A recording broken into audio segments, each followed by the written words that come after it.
sinasabi mo? I'll pull out po. Kasi Senator, nahihirapan ako dito sa format po, Mr. Chair, Senator Gatchalian po. Kung maaari, in the interest of true transparency, I think it's basic that we include the NEP or the President budget of 2026. It's most confusing to merely see the Congress and the Senate versions. Also, we should be allowed to compare it to the GAA of 2025 para maliwanag ang kwenta. Kasi hindi maliwanag po ang kwenta rito.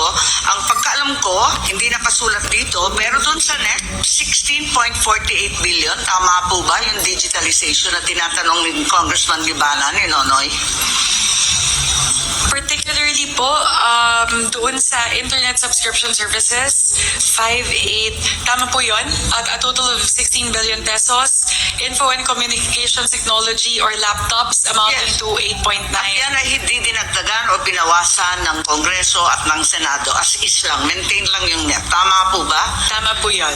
Okay. Kung maaari lang sa ating mga chair, hinihingi ko lang na sana ilagay yung GAA 2025 na maintindihan natin yung NEP 2026 dahil konting paggalang sa sinumite ng ating Pangulo. At eto nga, yung basic education facilities, medyo ito ang mabigat ang galawan, ano?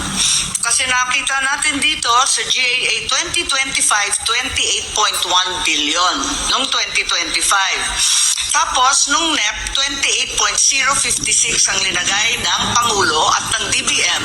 Pagkat alam din natin na 22 lang ang classroom na ipatayo. At ang disbursement rate nila ay bagsak na bagsak sa 23%. Ngunit, dinagdagan ng Kongreso ng 63 billion mahigit at lumobo pa sa Senado ng 85 billion. Hindi ako tumututo sa pagdagdag ng classroom. Ang tinatanong ko lang, tama ba itong ginagawa natin? Hindi nagagastos, dagdag tayo ng dagdag. Bilyon-bilyon, nag-umpisa sa 28, di magastos, 23% lang ang accomplishment. Lumobo sa 63 at lumaki pa lalo sa 85. Tanong lang po. Opo, go ahead.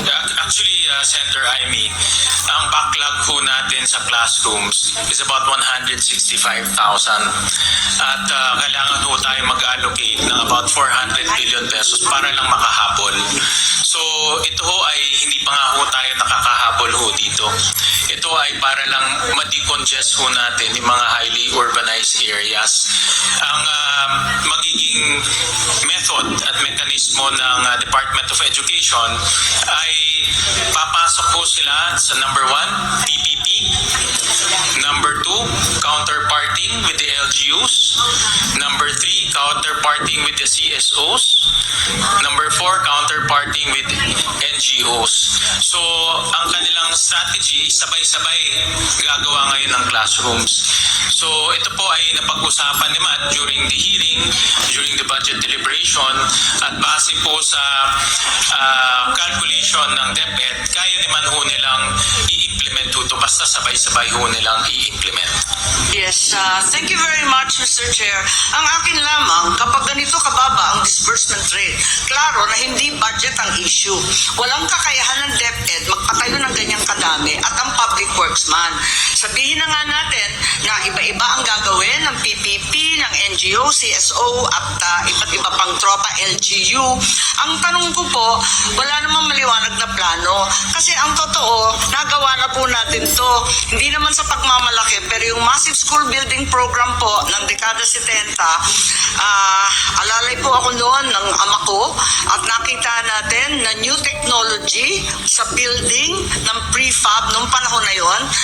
Sa ngayon, wala naman tayong sinasaad na modular or ibang prefab na technology or smart technology na napakarami ng foam concrete at kung ano-ano pa. Wala naman nababanggit na ganon. At dyan tayo makakamura, alam natin yan.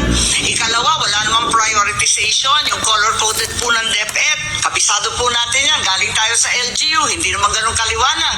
Pagkatapos, wala namang kaakibat ito na programa para sa ating teachers. Hanggang ngayon, alam naman natin, teacher natin, ang baba-baba ng sahod. So, So, marami pong dahilan at ang lalagay ng napakalaking budget, baka hindi ito ang tanging sagot lamang. Yun lang po, obserbasyon lamang. Ano ang absorption rate na totoo ng DepEd? Apakababa, nasa 23%. Actually, maraming salamat, Senator Amy, sa inyong mga komento. At actually, ang nangyari ho kasi, mayroong special provision na ibinibigay lang exclusively sa DPWH ang construction. No? So, for 2 years, almost 5 years, no? DPWH lang po ang nagko-construct ng classroom, farm-to-market roads, hospitals, yung health centers. So ngayon, under this budget, i-allow na ho natin ang mga iba't ibang ehensya na pumasok po sa counterparting with LGUs. No, kung gusto ho nilang makipag-partner with LGUs, pwede ho sila mag-partner para ho mabilis yung construction dahil ang LGUs ho, alam naman ho natin, mas mabilis ho mag-construct. Before I continue, let me recognize the presence of Senator Mark Villar, one of our conferees.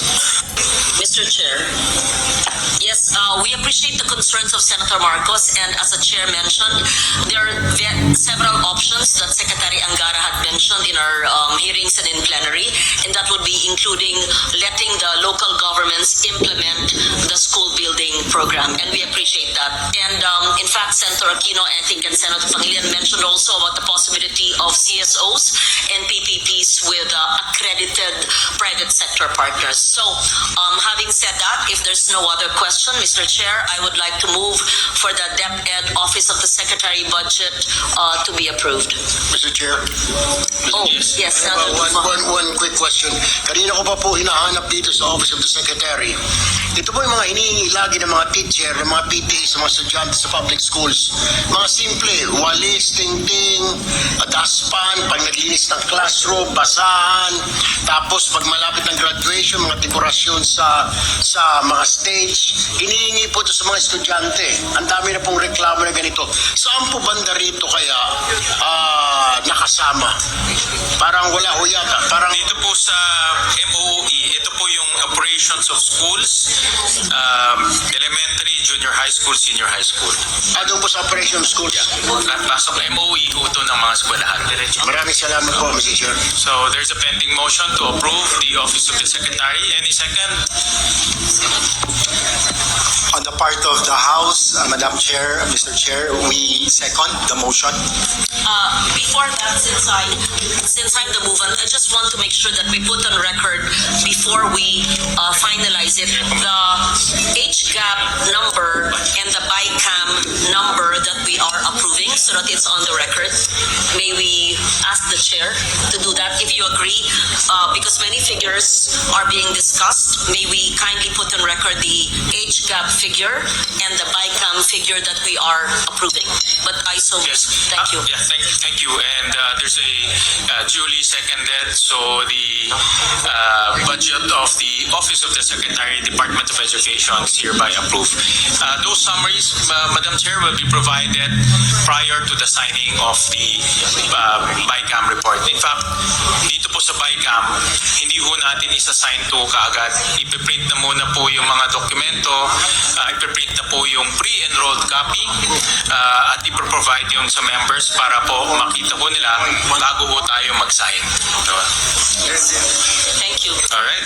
Mr. Chair, in response to the query of the Honorable Legarda, the current total under the Office of the Secretary would go from the current age gap level of 912 to a total of 958.7 billion pesos. So that would be a total increase of 46.2 billion pesos.